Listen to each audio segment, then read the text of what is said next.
But it was a bit unlucky. I mean, we two things happened really. We very very nearly got in the charts with a couple of the singles that came off Magic Happens, which still at that time was quite unusual.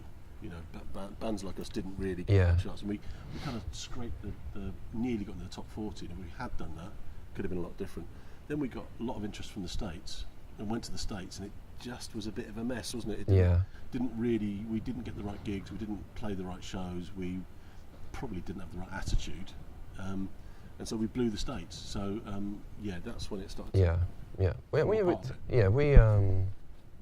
I think also there was a split in opinion of what the material should be as well.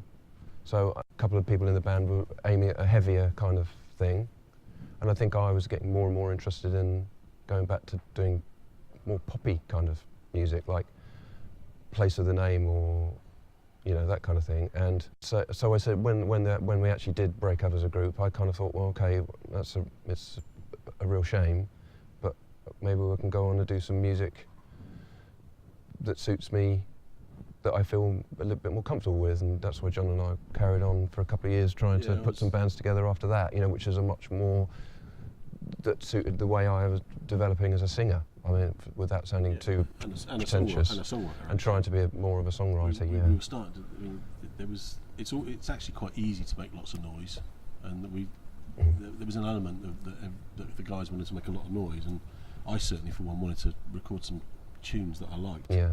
One of the things for me, the Family Cat was, and one of our old managers, Pete Lawton, used to describe us as a braided leather belt, which I thought was a really apt description. So there's three different guitar styles, a very musical, John's a very musical bass player. There's always, it carries the melody in a lot of the material as well as keeping the rhythm.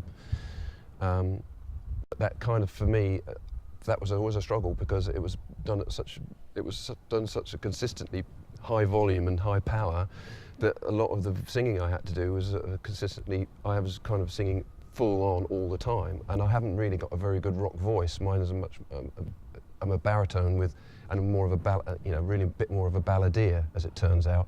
Didn't know that then. So should have, because actually a lot of the songs that we did that were quite ballady were people's favourite songs. Yeah.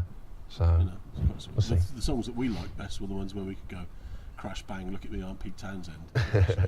Actually the ones that were kind of more more sort of Ray Conniff. Yeah, a little bit Ray Conniff. Were actually people's favourites. Yeah.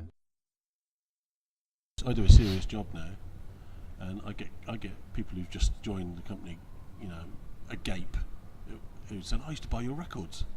And my old boss used to be a massive fan of the band, and that is one of the weirdest things in the world, I think. So, and it's nice, it's great to have done it, to be, when poor old John Peel died, which is very, very sad, but to be, mentioned in dispatches was kind of a great honour, I thought. Yeah, I think so too. I mean, for me, I'm very proud of what we achieved.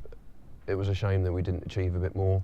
It was a springboard for me personally to go on and do other music and carried on being a musician. I tried my best to not carry on the spirit of the Family Cat, but to build on what the Family Cat achieved.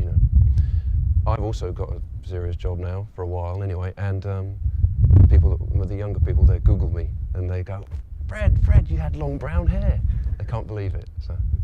So again, it's part of your life. It's part of what you do. It's great fun to have been involved.